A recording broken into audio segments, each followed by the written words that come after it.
Gimana kabar? Shalom semuanya. Gimana kabar kalian semua di rumah? Pasti tetap luar biasa loh ya dalam Tuhan. Sebelum kita mulai ibadah kita hari ini, saya mengajak semuanya untuk lebih sungguh-sungguh lagi dengan sikap yang tertib dan hormat kepada Tuhan. Kita mau datang kepada Tuhan, kita mau bawa setiap pujian penyembahan kita di hadapan Tuhan. Sebelum itu mari kita bersatu dalam doa. Bapa yang baik dalam kerajaan surga, sungguh kami bersyukur Tuhan punya Allah seperti Engkau. Engkau Bapa kami yang baik, Engkau Bapa yang mengasihi kami Tuhan. Bahkan tangan-Mu yang tak pernah Tuhan sekalipun meninggalkan kami. Sungguh kami bersyukur untuk penyertaan-Mu, kasih-Mu, perlindungan-Mu Tuhan yang sempurna dalam hidup kami. Pagi hari ini Tuhan kami datang, kami bawa hati kami datang menyembah-Mu Tuhan. Kiranya Engkau berkati kami Tuhan. Baik kami yang dimanapun kami berada, baik di rumah Tuhan, Kau sertai kami. Kami percaya Tuhan 2-3 orang berkumpul dalam nama-Mu, Kau hadir di tengah-tengah kami Tuhan. Kami serahkan ibadah kami dalam tangan-Mu Tuhan, dari awal pertengahan sampai pada akhirnya. Biarlah hadirat-Mu nyata di tengah-tengah kami Tuhan. Kau kuduskan kami, layakkan kami setiap penyembah-Mu Tuhan di tempat ini. Dan Kau berkati Tuhan jemaat-Mu yang dalam dan di rumah Tuhan. Kiranya Kau berkati mereka, biar mereka lebih sungguh-sungguh lagi datang memuji dan menyembah-Mu ya Tuhan. Kami hari ini Tuhan haus dan rindu untuk mencari wajah-Mu. Kiranya Kau puaskan setiap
bersyukurlah.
Haleluya Tuhan.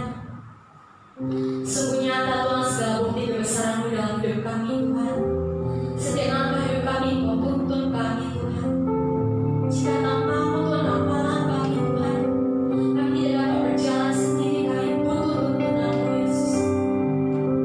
Kami mau hidup kami menggenapi firman-Mu Tuhan, menggenapi setiap janji-janji-Mu Yesus. Kiranya Kau pakai setiap kami anak-anak-Mu Tuhan untuk alat kemuliaan-Mu Yesus. Kami rendahkan hati kami di hadapan-Mu Tuhan.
hari ini, ya dalam bulan ini kita masuk dalam tema berjaga-jagalah. Yang kemarin kita bicara berjaga-jaga di dalam kitab Kolose. Hari ini kita mau berjaga-jaga. Ya. Mari kita baca firman Tuhan ini. Dikatakan, karena itu berjaga-jagalah, sebab kamu tidak tahu pada hari Tuhanmu datang. Ya. Ada satu pertanyaan, kenapa kita harus berjaga-jaga? Firman Tuhan katakan, karena sebab kamu tidak tahu pada hari mana Tuhanmu datang. Karena kita tidak mengetahui waktunya. Itu sebabnya kenapa kita harus berjaga-jaga.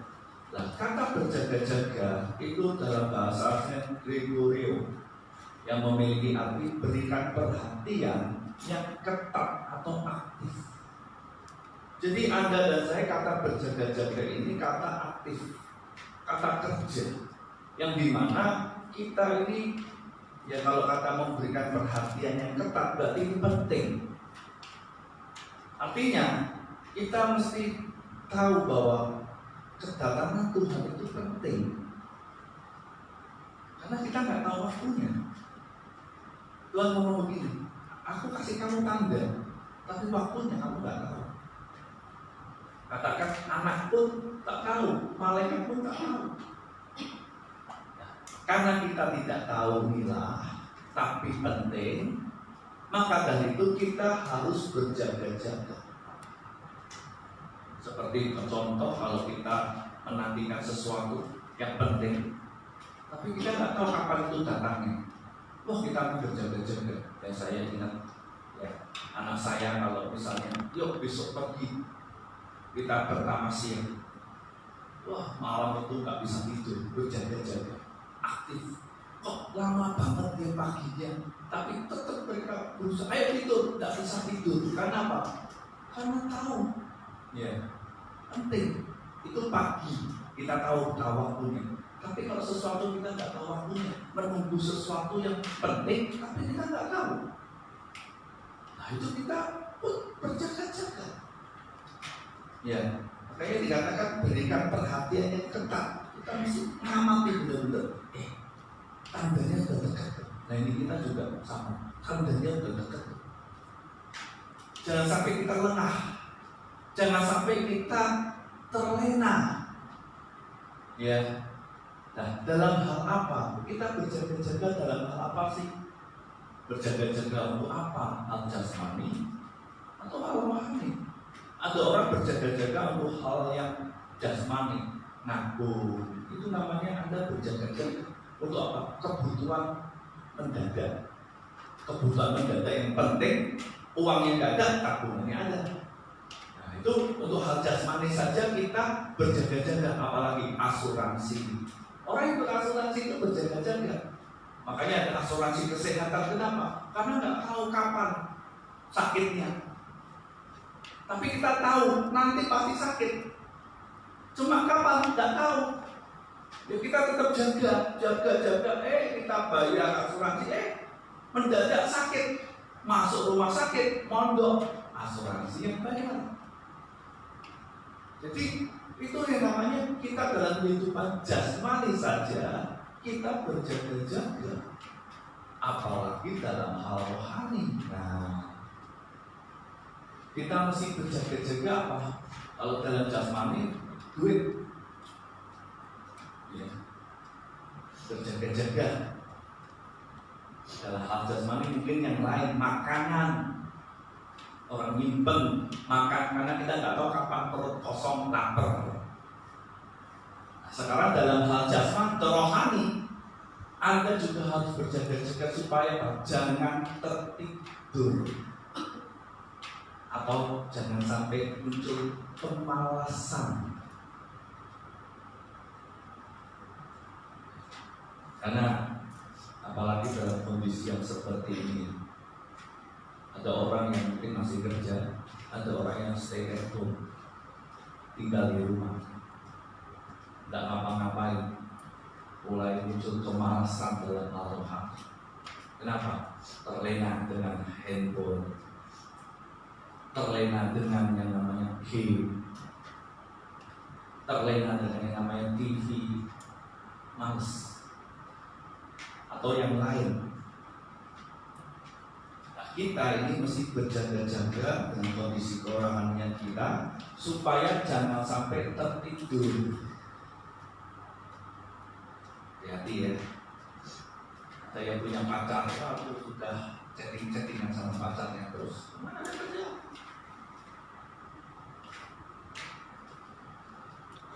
Ya, akhirnya malas melakukan hal rohani. Ya, padahal sudah diingatkan, ayo bangun kehidupan rohani.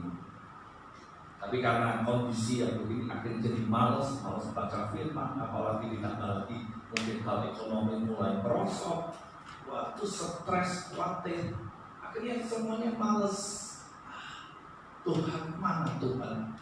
Kok begini ya? Ingat loh, ini masih awal, masih sangat awal ini. Nanti akan ada hal yang lebih berat dibandingkan hari ini yang kita alami. Kalau Anda nggak bangun, nggak berjaga-jaga kondisi kerohanianmu, ini nanti akan jadi bahaya. Ya, Matius 24:43 tadi. Ya, lanjutannya. Tetapi ketahuilah ini, kenapa kita harus berjaga-jaga?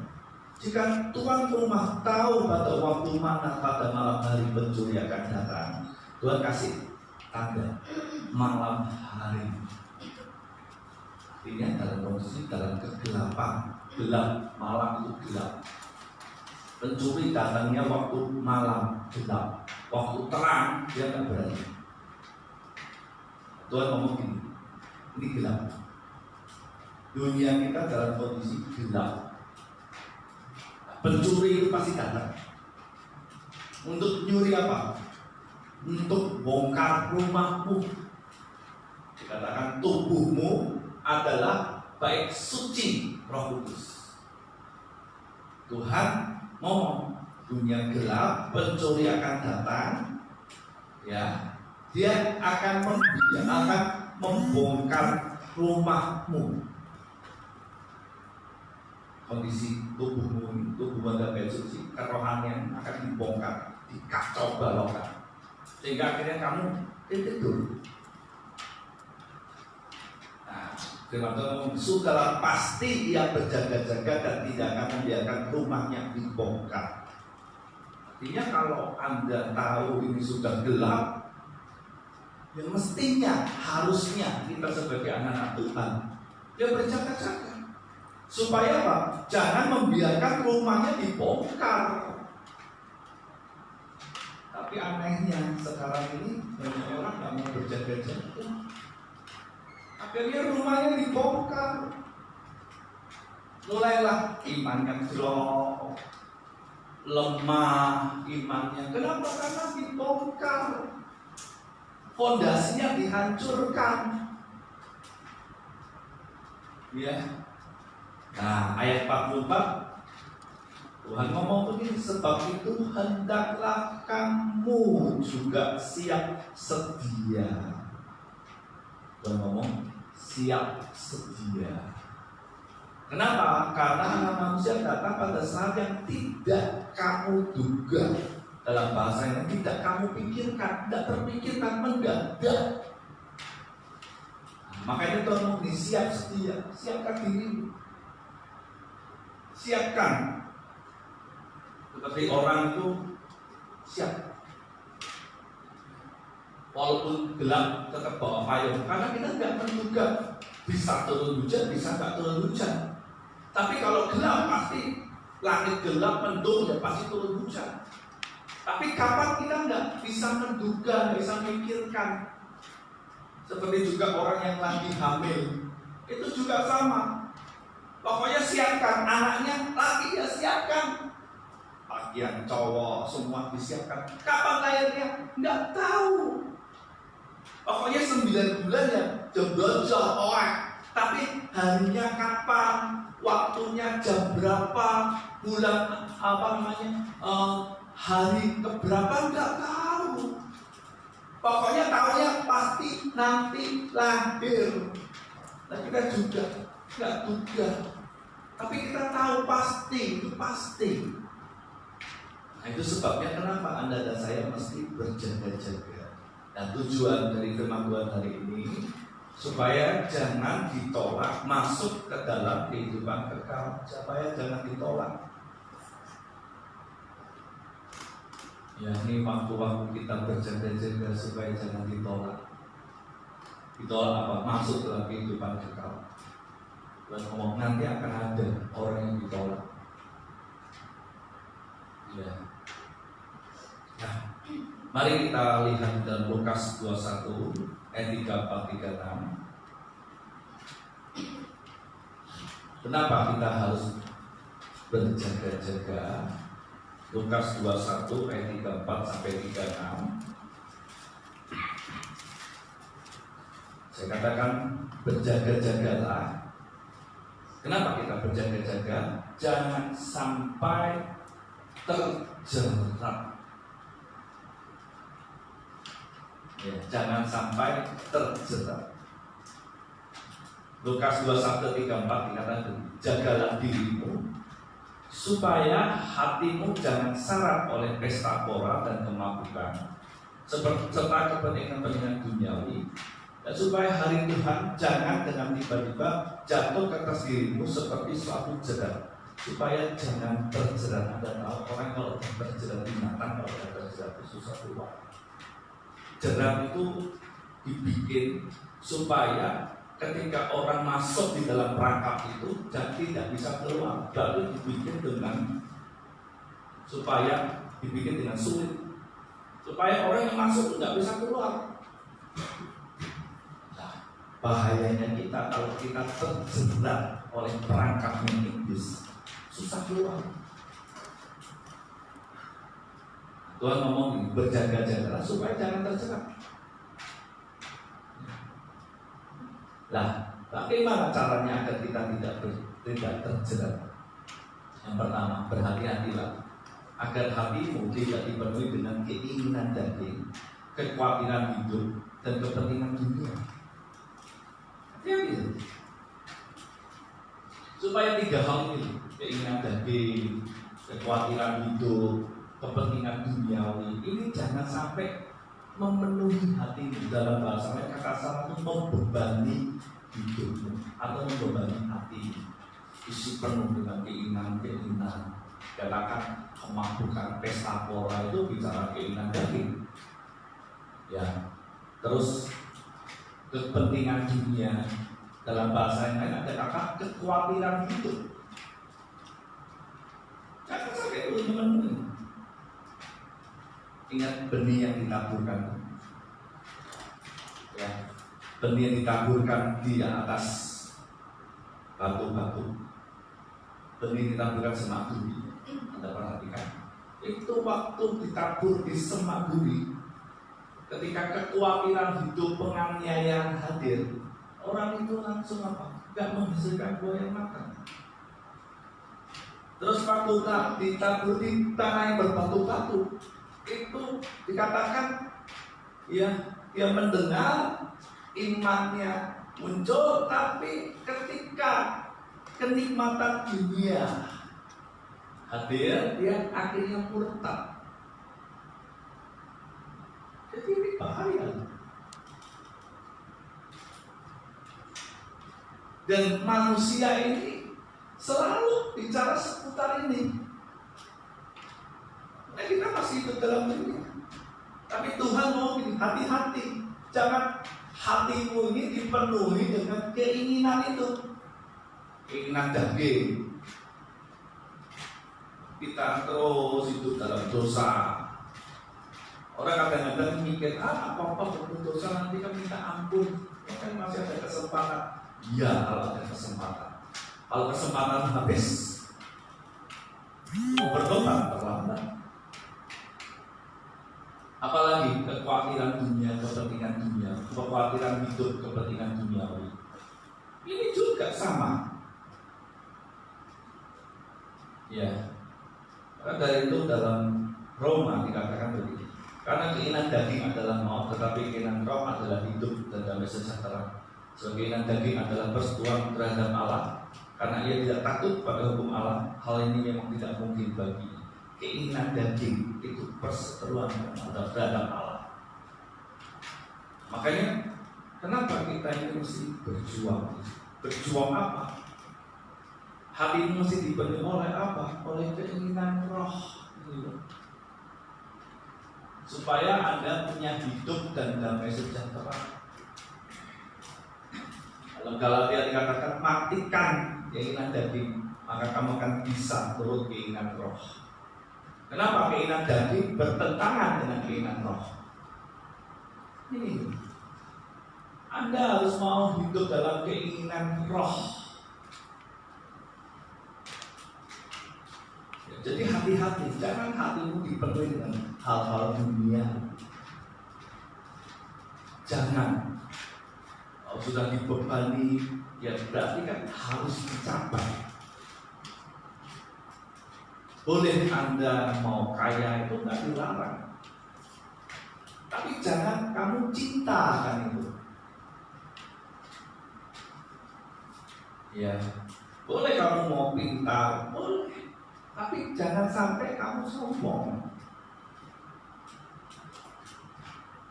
Jadi jangan hidupmu dipenuhi itu hatimu, karena nanti akibatnya bisa sombong, angkuh, akhirnya tak butuh Tuhan, karena merasa kepentingan duniawi. Kalau tidak menguntungkan, tidak mau. Ya, jadi kita harus hati-hati yang pertama tadi terhadap yang namanya hatimu, supaya jangan dipenuhi dengan keinginan daging, kekhawatiran hidup, kepentingan duniawi. Yang kedua, berhati-hatilah agar hatimu jangan mencintai dunia. Ada orang-orang yang berpikir bahwa oh enggak, saya cinta Tuhan. Saya mau katakan, kalau Anda diperhadapkan dunia sama Tuhan, rata-rata orang lebih suka dunia daripada Tuhan. Kenapa? Dunia kenikmatannya Anda bisa nikmati sekarang. Tuhan Anda harus sangkal diri begitu saja. Jadi tidak bisa Anda mengabdi kepada dunia terus mau ngabdi sama Tuhan, tidak bisa. Anda mesti mau cinta Tuhan. Makanya saya katakan hati-hati agar hatimu jangan mencintai dunia. Ini loh, kenapa banyak orang terjerat di sini? Karena dia mencintai dunia, akhirnya dia tidak lagi mencintai Tuhan. Dulu ketika masih awal-awal, taatnya bukan main. Tapi ketika dia mulai mencintai dunia, cinta dengan kekayaannya, cinta dengan jabatannya, mulai ketika disuruh oleh Tuhan, mulai ketika untuk melayani Tuhan, mulai berkata begini, tidak punya waktu, selalu mencari alasan. Kenapa? Karena hatinya sudah nggak cinta, terjerat. Saya katakan jangan mencintai dunia. Hati-hati. Orang kalau sudah sampai mencintai dunia, mencintai pekerjaannya, mencintai keluarganya lebih daripada Tuhan, mungkin kalau kamu cinta dunia lebih daripada mencintai Yesus, aku kata Tuhan tidak layak. Jadi kita harus berani ambil keputusan, jangan mencintai dunia. Hatimu jangan cinta dunia. Hatimu mesti cinta Tuhan. Ini cek hatimu. Kamu udah cinta dunia apa cinta Tuhan? Cinta dunia itu bisa macam-macam. Cinta keluargamu lebih dari Tuhan. Cinta pekerjaanmu lebih daripada Tuhan. Lebih dari Tuhan. Bukan berarti oh nggak boleh Pak saya bekerja dengan maksimal. Harus. Tapi jangan mencintai pekerjaan lebih daripada Tuhan. Jadi Tuhan itu disingkirkan, jadikan nomor 1, dijadikan nomor 10. Jangan. Jadi Anda mesti lakukan. Aku melakukan pekerjaan dengan baik oleh karena aku mencintai Tuhan. Nah, banyak orang itu terjerat karena mulai cinta kepada dunia, mulai cinta kepada dunia. Makanya dalam firman Tuhan 1 Yohanes 2:15, jangan kamu mengasihi dunia dan apa yang ada di dalamnya. Jikalau orang mengasihi dunia, maka kasih akan Bapa tidak ada di dalam orang itu. Sebab semua yang ada di dalam dunia, yaitu keinginan daging dan keinginan mata serta kangkuan itu, bukanlah berasal dari Bapa, melainkan dari dunia. Teman-teman jelas katakan, janganlah kamu mengasihi dunia dan apa yang ada di dalamnya. Jadi Tuhan jelas ngomong. Ya, jikalau orang mengasihi dunia, dikatakan maka kasih akan Bapa tidak ada di dalam orang itu. Jadi kalau orang mengasihi dunia, kasih akan Bapa itu nggak ada. Jadi jelas Tuhan ngomong itu. Janganlah kamu mengasihi dunia dan apa yang ada di dalamnya. Kalau memang kita ambil logikanya, orang kalau mencintai itu sudah punya istri, mencintai yang lain, ya harus tidak bisa, dua-duanya itu tidak bisa. Harus pilih. Punya barang sama-sama, ya bagus, mau mencintai dua-duanya tidak bisa. Karena kamu pasti akan memilih yang satu daripada yang lain. Jelas. Kamu akan lihat, oh ini kok kurang ya, lebih ini ya, aku pilih yang ini aja. Kamu hatinya tidak bisa tetap bimbang. Makanya kalau Anda ini mau hidupmu tidak terjerat, jangan mengasihi dunia atau mencintai dunia. Kenapa? Karena ingat loh, persahabatan dengan dunia itu permusuhan dengan Allah. Jadi dunia dengan Allah itu permusuhan.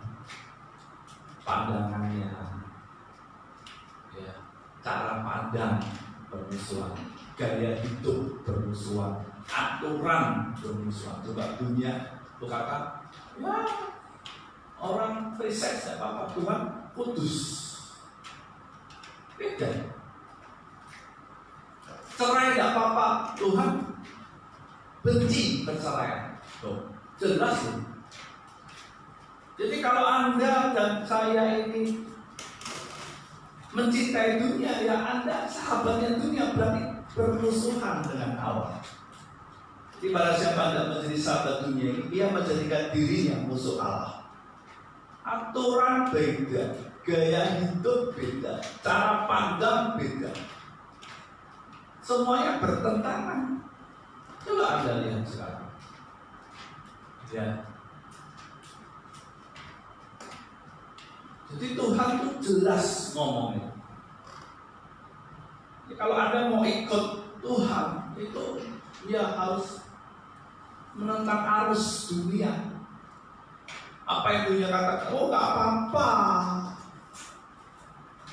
nggak kudusmu itu nggak apa-apa, kamu nggak boleh.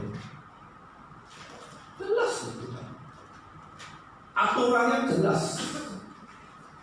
Makanya kalau Anda dan saya mau ikut Tuhan, ini pasti pada akhirnya bertentangan dengan dunia.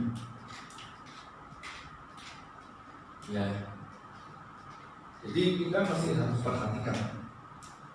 Gimana caranya supaya kita jangan terjerat? Ya jangan cinta dunia. Ya. Yang ketiga,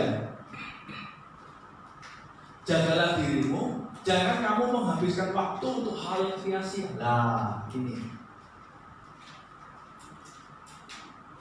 Jaga dirimu supaya kamu jangan menghabiskan waktu untuk hal yang sia-sia. Apalagi ini sekarang ini dalam kondisi yang begini. Rata-rata orang mainnya medsos.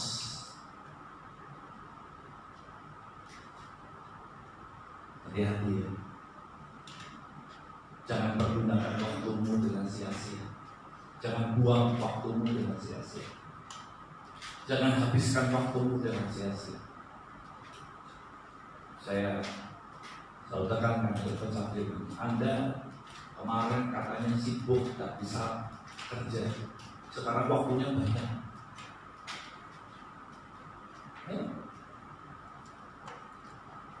Jangan justru yang sekarang waktunya banyak bilang lagi nggak sempat. Ini waktumu untuk belajar, untuk pergunakan waktu dengan baik. Kenapa? Karena firman Tuhan ngomong begini. Karena itu perhatikanlah dengan saksama bagaimana kamu harus hidup. Janganlah seperti orang bebal, tetapi seperti orang alim.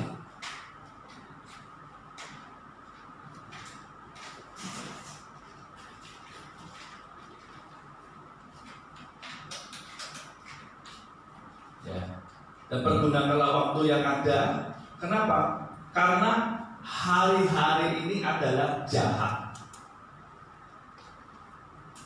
Pergunakan waktumu. Kenapa? Karena hari-hari ini jahat. Hati-hati. Tuhan mengingatkan gelap. Bangkit dalam kondisi gelap. Berjaga-jaga. Pergunakan waktumu. Kenapa? Hari-hari jahat. Coba Anda lihat di medsos. Semuanya aduh. Menebar yang nggak baik. Ya, hari-hari ini jahat. Apalagi yang nontonnya sinetron itu diajarkan. Ternyata itu nggak sesuai. Jahat. Manusia tambah jahat, tambah egois. Sekarang coba orang saling mencurigai. Terakhir saya dengar orang sudah meninggal mau dimakamkan aja dicurigai, ditolak. Kenapa egois? Ini loh. Tuhan ngomong hari-hari ini jahat. Dan jahatnya namanya pekerjaan terselubung itu enggak ketahuan, nanti mendadak Anda jadi jahat tanpa disadari. Kalau Anda enggak jaga-jaga, tidak menggunakan waktu dengan baik untuk bersekutu dengan Tuhan, nanti tiba-tiba pekerjaan roh itu tidak disadari, tapi tiba-tiba nanti membuat Anda jadi jahat. Anda nggak sadar.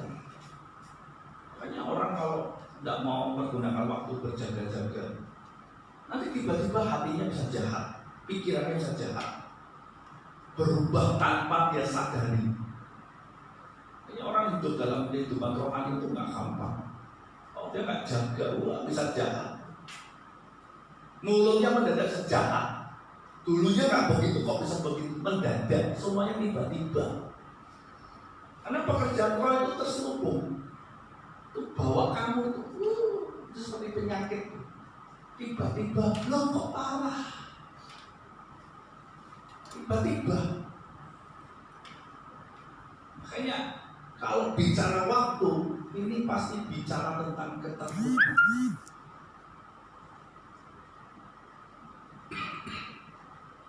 Bicara tentang ketekunan. Jadi mesti tekun. Nah, ya, jadi pergunakan waktu ya mesti tekun.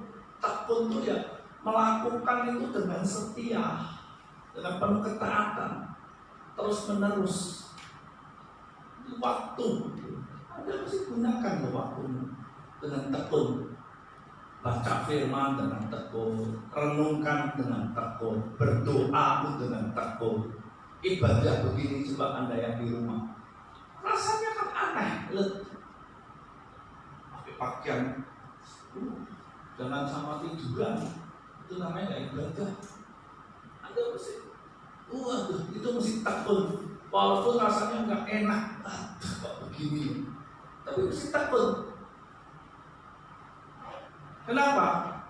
Ini loh, supaya janganlah kamu melepaskan kepercayaanmu. Kenapa? Besar upah yang menantinya.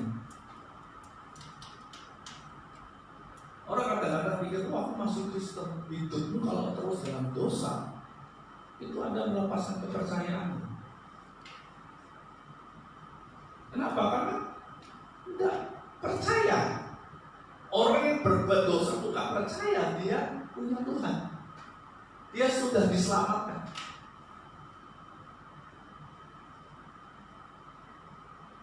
Dia nggak sadar. Nah, kadang-kadang iblis dibawanya begitu. Anda dibawa melepaskan kepercayaan tanpa sadar. Dengan apa? Terus berbuat dosa, terus menentang Tuhan. Orang Israel begitu, dibawa kepada ketidakpercayaan kapan? Ketika dia terus bersungut-sungut. Apa? Sungut-sungut 10 kali katanya bersungut-sungut. Kamu nggak percaya karena ketidakpercayaanmu. Bersungut-sungut, nggak sadar, tapi pasti. Makanya kenapa Anda disuruh bertekun kata, sebab kamu memerlukan ketekunan. Supaya sesudah kamu melakukan kehendak Allah, kamu memperoleh apa yang janjikan itu, sebab sedikit bahkan sedikit waktu lagi, ya.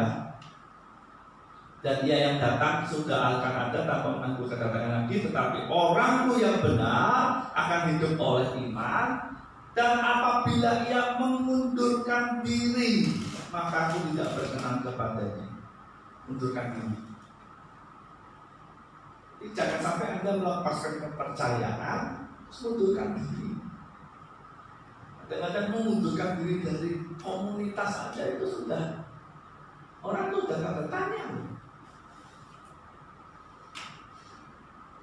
Bahaya. Makanya kita ini mesti tekun bangun kehidupan rohani kita supaya jangan melepaskan. Karena iblis itu kerjanya terselubung, rahasia. Kerjanya rahasia, roh itu kerja rahasia. Anda nggak bisa memprediksi, tapi pasti. Caranya gimana ya? Anda harus berjaga-jaga waktu dulu, pergunakan waktu dulu. Pergunakan waktu dulu, yang penting. Kalau kita tidak pergunakan waktu, bahaya. Apa bahayanya? Bagaimana ngomong begini? Sebab dia akan menimpa semua penduduk bumi ini. Ayat 35. Hal ini nanti nimpa. Nah sekarang ini, Anda orang yang bagian yang mana? Apa membedakan Anda dengan dunia? Dikatakan sebab ia akan menimpa semua penduduk bumi. Hari Tuhan ini akan menimpa. Ini artinya Tuhan memperingatkan kita supaya hari Tuhan itu jangan dengan tiba-tiba jatuh ke atas dirimu seperti suatu jerat. Tuhan ingatkan loh, jangan sampai menimpa loh. Jangan kamu menjadi sama seperti dunia. Dikatakan, coba Anda perhatikan, menimpa semua penduduk bumi ini. Jangan sampai hari Tuhan datang nimpa. Anda yang berkata sudah Kristen, katanya anak Tuhan, tapi hidupmu seperti orang dunia, berarti Anda penduduk dunia, itu nimpa Anda.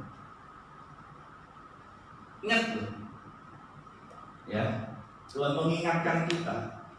Kalau Anda lihat dalam terjemahan yang lain, sebab hari itu akan datang seperti perangkap pada semua orang di muka bumi. Datang seperti perangkap. Ini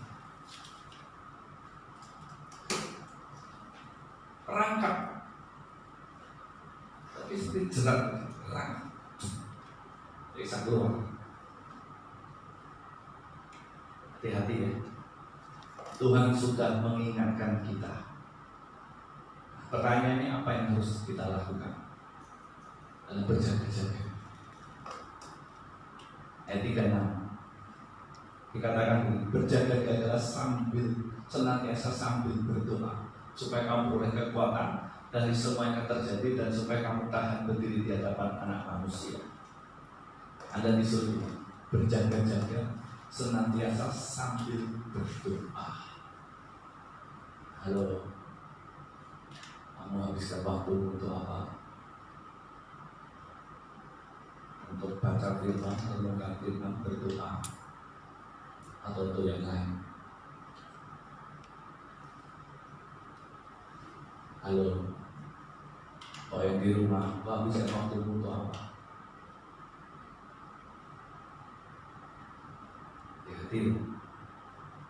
Tadi habiskan waktu untuk apa? Kau mencintai Tuhan atau yang lain? Ya. Kau dipenuhi, hatimu dipenuhi oleh apa? Dengan roh Allah, atau dipenuhi dengan dunia? Dan ngomong ini, berjaga-jaga senantiasa sambil berdoa. Jaga. Berjaga-jaga, apa yang dijaga? Kehidupan rohani. Artinya ya Anda mau baca Firman, perhatikan firman. Tak boleh mulai berdoa. Kok aku masih begini ya? Berdoa. Minta tolong beri aku. Dikatakan supaya kamu beroleh kekuatan untuk luput dari semua yang akan terjadi. Itu kekuatan. Ini banyak orang lemah imannya. Lihat nanti, akan banyak orang yang nanti imannya lemah. Kenapa? Karena tidak mau berjaga-jaga sambil berdoa.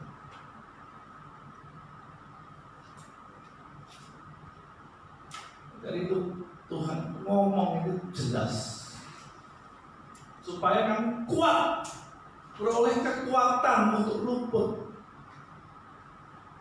Yesus pada waktu di Taman Getsemani berdoa, dia takut, dia berdoa,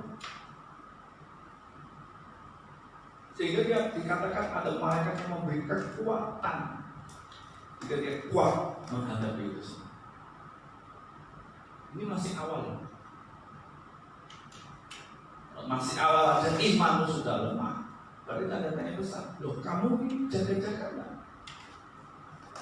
Kamu ini berdoa enggak? Oh, berdoa tapi kok begitu? Tidak ada kekuatan. Itu ada tanya. Di hatimu itu disibukkan oleh apa? Dalam Yosua 1:8, sibukkanlah. Jangan lupa Paulus itu, sibukkanlah mulutmu dengan kitab Taurat. Sibukkan. Oh, yang kamu hatimu disibukkan oleh apa? Waktumu kamu gunakan untuk apa? Hatimu kamu cintai untuk siapa? Itu tanda tanya itu. Dan supaya kamu tahan berdiri di hadapan anak manusia, tahan berdiri. Karena apa? Karena terbukti memiliki kualitas. Ini nggak semua orang bisa tahan berdiri menghadap Allah, menghadap Yesus. Nggak semua orang.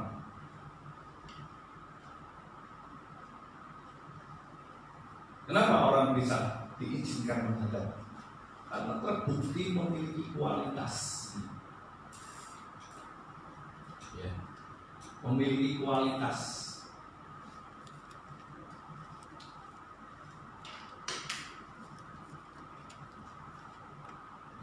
Memenuhi syarat.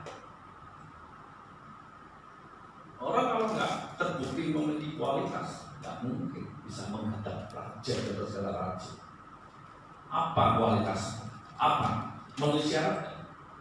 Seperti orang menghadap presiden. Loh, kenapa kamu mesti menghadap presiden? Siapa kamu? Memenuhi syaratnya? Tidak juga. akan berdiri menghadapi, atau dikata bahasa lain, berdiri di hadapan anak manusia Yesus. Kenapa? Karena manusia. Hari ini saya mau katakan kita sebagai anak Tuhan, mari kita berjaga-jaga supaya kita ini memenuhi syarat. Dikatakan memenuhi syarat, bukan hanya sekedar Anda jadi orang Kristen. Jadi orang Kristen punya agama Kristen itu belum tentu memenuhi syarat di hadapan Tuhan. Walaupun Anda yang Anda lakukan kelihatannya rohani, belum tentu memenuhi syarat. Dari itu mari kita sebagai anak Tuhan, mari kita mulai berjuang, berjaga-jaga. Apa yang kita jaga? Supaya hatimu jangan menumbuhkan dengan hal dunia. Anda mesti sibukkan hatimu dengan roh yang kudus dan firman.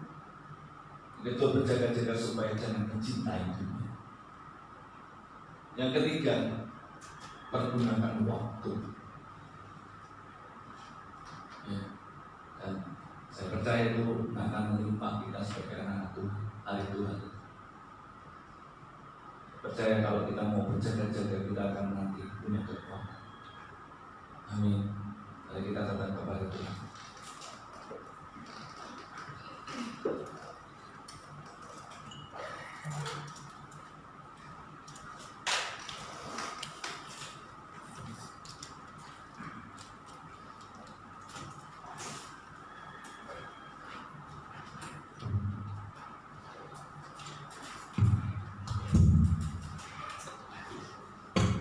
Dan lagu yang terakhir, Tuhan kau sempurna.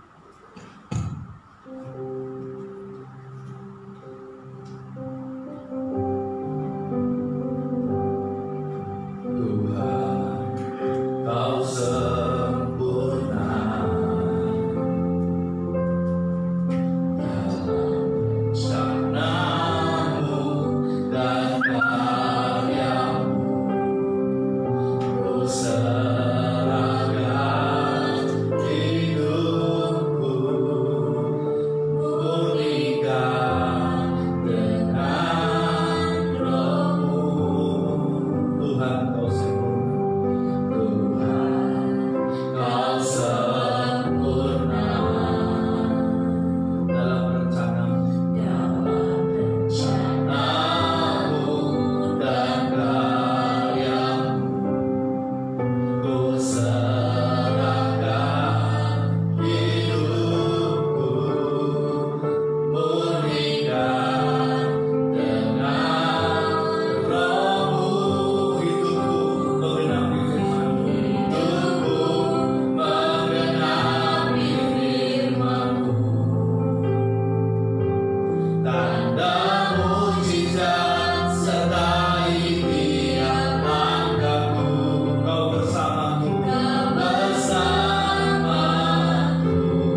Biar pada siang hari ini kami boleh menjadi pribadi-pribadi yang punya komitmen yang baru.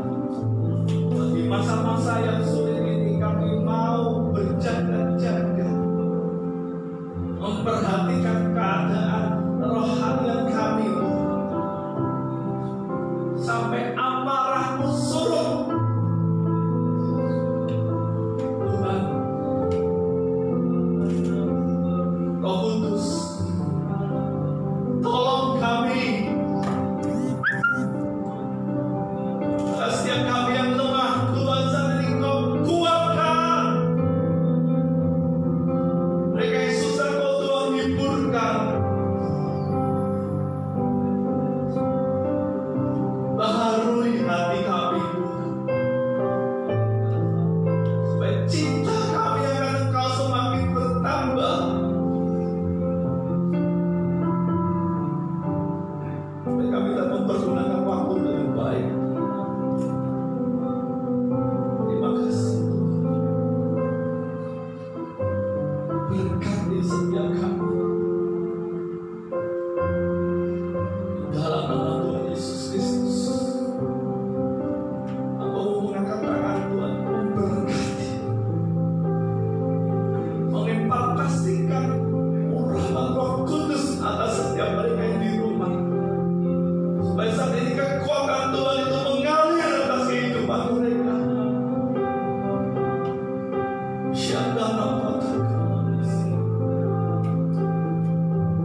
Terima kasih.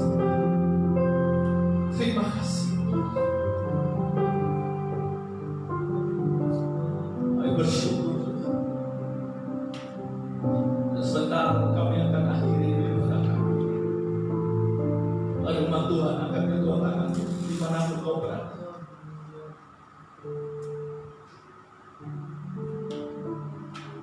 Biar berkat-berkat yang spesial, berkat-berkat yang istimewa itu mengalir atas itu. Dalam damai sejahtera dan sukacita kasih sayang daripada Allah Bapa, Putra yang tunggal Yesus Kristus, dan ditembus ke Roh Kudus. Tuhan memberkati kau dan melindungi kau, dan menyinari kau dengan wajahnya dan beri kau kasih karunia, dan menghadapkan kau dengan wajahnya, dan memberikan kau damai sejahtera. Dari sekarang sampai Maranatha Tuhan Yesus yang kedua kalinya. Setiap kita percaya katakan amin.